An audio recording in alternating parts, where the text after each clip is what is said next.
రైతు ఆత్మహత్యలపై చేపట్టిన రైతు కోసం యాత్రకు బీజేపీ టీడీపీ నేతలు మెదక్ జిల్లా గజ్వేలుకు బయలుదేరారు. ఎన్టీఆర్ ట్రస్ట్ భవన్ నుంచి బస్సులో బయలుదేరి వెళ్లారు. రైతుల రుణాలను ఒకేసారి మాఫీ చేయాలని విపక్షాలు డిమాండ్ చేస్తున్నాయి. దీనిపై మరింత సమాచారం ఎన్టీఆర్ ట్రస్ట్ భవన్ నుంచి మా ప్రతినిధి ఆలూరు రమేష్ అందిస్తారు.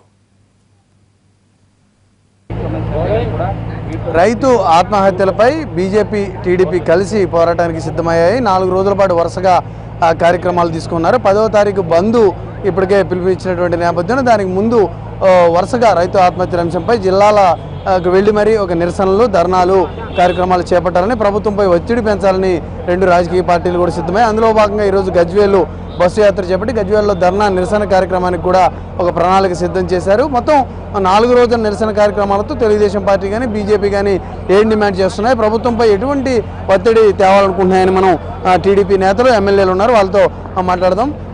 మీరు చెప్పండి, ఇప్పుడు మీరు చేసే గజ్వేలు యాత్ర ద్వారా కానీ వరుసగా 3 రోజులు తీసుకున్నటువంటి ప్రణాళికతో కానీ ప్రభుత్వంపై ఎటువంటి ఒత్తిడి తేవాలనుకుంటున్నారు?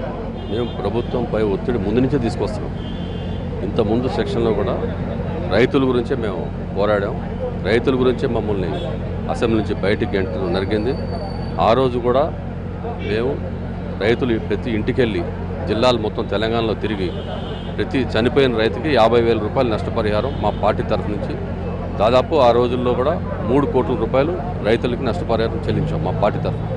మేము ఎప్పుడు రైతుల పక్షానే ఉంటాం. వీళ్ళు ఈ గవర్నమెంట్ ఏంటంటే ఆ రోజు కూడా మేము వెళ్ళి లిస్ట్ ఇచ్చాం. 700 మంది రైతులు చనిపోయారంటే 700 కాదు 200, 150 అని పోచారం శ్రీనివాసరెడ్డి గారు మాట్లాడారు. రైతులు అంటే చులకనగా మాడతాం, రైతులని ఏలనగా మాడతాం, ఇవన్నీ కూడా ఈ టీఆర్ఎస్ ప్రభుత్వం 8,000 కోట్లు ఒకేసారి మాఫీ చేయడం అనేది అసాధ్యమని ప్రభుత్వం చెబుతూ ఉంది.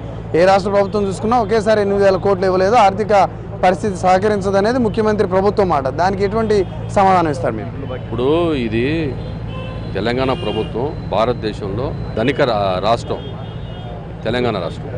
ఈ ధనిక రాష్ట్రంలో రైతులకు సహాయం ఏ విధంగానే చేయొచ్చు. 8,000 కోట్లు అని పెద్ద సమస్య కాదు.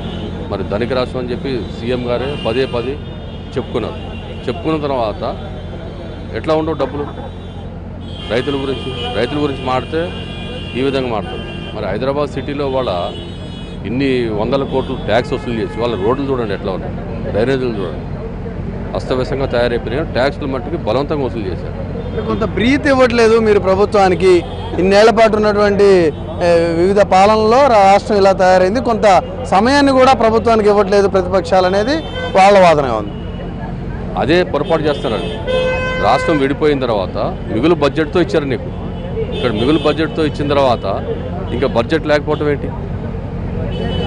మిగులు బడ్జెట్ ఇచ్చిన తర్వాత నువ్వేం చేస్తలేదు. ఇప్పుడు ఆంధ్రప్రదేశ్లో మిగులు బడ్జెట్ లేకుండా వాళ్ళు ఎన్నో సంక్షేమ కార్యక్రమాలు చేస్తున్నారు. వాళ్ళకి ఇక్కడ చాలా తేడా ఉంది.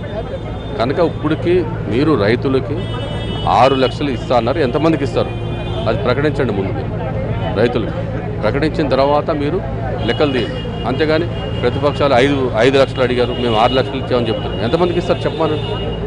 ఎట్టి పరిస్థితుల్లో రుణమాఫీ చేసి తీరుతాము. 6 లక్షలు రైతులకి నష్టపరిహారం ఇప్పించే వరకు మేము పోరాడి మెడలు వంచైనా సరే డెఫినెట్గా రైతుల పక్షాన్ని నిలబడి రైతులకి అండగా నిలబడతాం తెలుగుదేశం పార్టీ. రైతులకు సంబంధించి రుణమాఫీ ఏకకాలంలో పూర్తయ్యే వరకు కూడా తమ నిరసన కొనసాగుతుంది. ప్రభుత్వంపై ఒత్తిడి తెచ్చే కార్యక్రమాలు కొనసాగుతాయని తెలుగుదేశం పార్టీ నేతలు చెబుతున్నారు. కొద్దిసేపట్లో గజ్వేల్ సీఎం నియోజకవర్గం, సీఎం ప్రాతినిధ్యం వహిస్తున్నటువంటి గజ్వేల్ నియోజకవర్గానికి వెళ్ళి వీళ్ళు నిరసన చేపట్టబోతున్నారు. మరోవైపు చూసుకున్నట్లయితే అన్ని రాజకీయ పక్షాలతో